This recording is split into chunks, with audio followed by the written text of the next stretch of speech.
Nagana siya, oh. 60. Taas na natin. 80. Tandaan. Yeah, 120. Sagad. 140. 140. Minor. So mga kamekaniko, ito na nga pala yung dashboard na nirestore natin mga kamekaniko ngayong araw. Yan. Dito yan sa ating binubuong unit na ano pa, hindi ay Suzuki Explorolite. Ito yung huling modelo. Kita nyo naman sa dashboard. Yan. Yan. Nirestore natin yan hanggang kaloob-looban. Pati mga wire. Tinalta natin ang wiring. Yan. Testingin natin mga kamekaniko kung gagana siya. Yan. Baba, mama. Yan. Check natin mga kamekaniko. Yan, ganyan. Kanya lang. Yan. Ito yung wiring niya. Binuo ko rin. Tinaltang ko rin yan hanggang doon sa loob. Pati mga socket. Tapos ito yung susian. Bago rin mga kamekaniko. Yan. Kita ko sa inyo. Testing muna natin yung neutral light niya. Share ko lang sa inyo mga kamekaniko. Ayan. Para may idea kayo pagka kayo nagpapa-restore sa akin na lahat na yan napapaltan o lahat igagana. Yan. Yan, neutral. Nagana yung neutral. Pati ito mga kamekaniko, nagana rin to. Mamaya pakita ko sa inyo.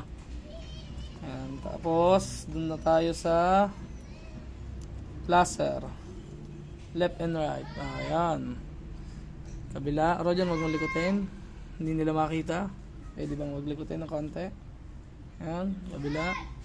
Natabing Ano ba yan? Ayan. Kabila.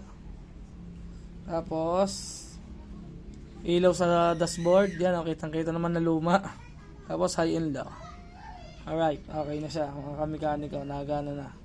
Ngayon naman, paggaganahin natin yung ito, milyahin niya. Ayan, dahan-dahan lang natin pagganahin.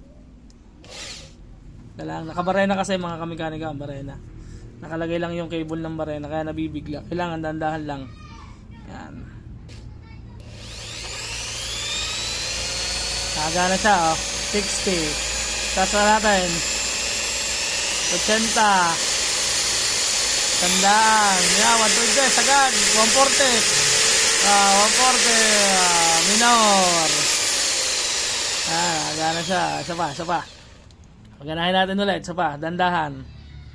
Ito mo Rojon.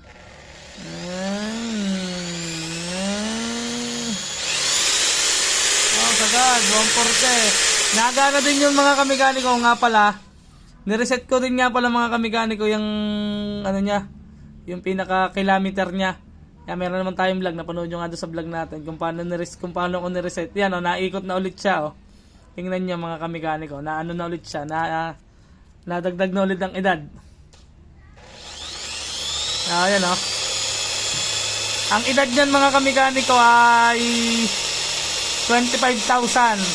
Yan. Doon sa hindi nakapanood ng vlog natin.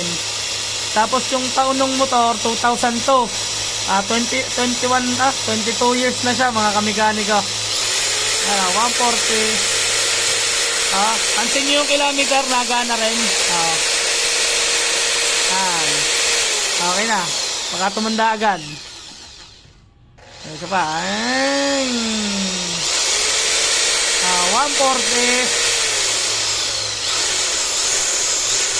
Ayos na. Yan. Para may idea nga kayo mga kamekaniko sa ating mga nire-restore. Yan, ganyan ang itsura ng ating mga nire-restore. Lahat inagana. Yan. Hanggang dito na lang mga kamekaniko. Peace out.